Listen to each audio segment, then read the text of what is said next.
बुलढाण्यात शिक्षणाचा बट्ट्याबोळ।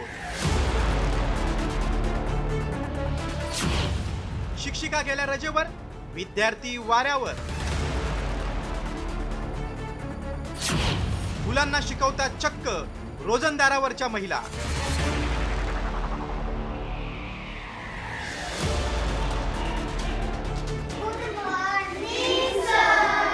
तळागाळातल्या मुलांपर्यंत शिक्षण पोहोचावं, त्यांना शाळेचा लाभ मिळावा म्हणून प्रयत्न असल्याचा सरकार दावा करते।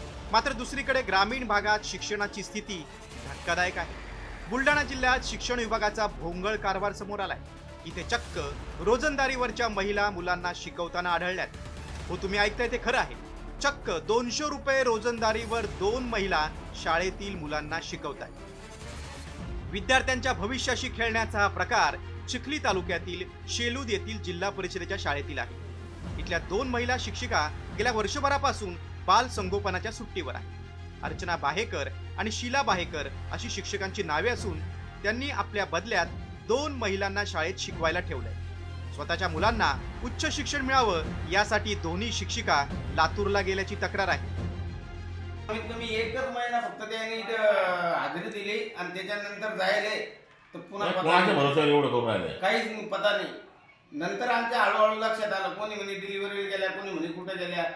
त्याच्या बाद आम्हाला माहिती असं पडलं की ह्या लातूरला आहे, त्यांच्या लेकरायचं शिक्षणाधिकाऱ्याला फोन केला तर तो म्हणतो की बा तुम्हाला काय करायचं ते करून घ्या तुम्ही। आम्ही आमच्या व्यवस्थापन समितीच्या म्हणजे मान्यतेने विना आर्थिक मोबदला या 2 स्वयंसेविका इथे तात्पुरत्या स्वरूपात शैक्षणिक नुकसान होऊ नये म्हणून त्यांना आम्ही शिकवण्याची परवानगी दिलेली आहे। त्यांना काय वेतन दिले जात? सर, त्यांना शालेय प्रशासनाकडून कुठलंही वेतन दिलं जात नाही। या प्रकारामुळे बाल संगोपनासाठी मिळत असलेल्या रजेचा गैरफायदा समोर आलाय।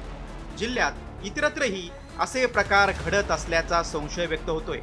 गट शिक्षण अधिकाऱ्यांनी चौकशी करून कारवाईचं आश्वासन दिलंय। चौकशीमध्ये जर दोषी जर आढळल्या तर निश्चित नियमाप्रमाणे कारवाई केली जाईल। जिल्हा कार्यालयाशी मार्गदर्शन मागून त्याच्यावर निश्चित कार्यालय केले जाईल। प्रशासनातल्या पर्यवेक्षी यंत्रणेची सर्व जबाबदारी आहे सर, हे मान्य आहे। त्यांच्यावर काही कारवाई होईल का? हो सर, होईल निश्चित। शाळेत रोजंदारीवर महिला कार्यरत असताना शिक्षण विभागाचे वरिष्ठ गप्प का?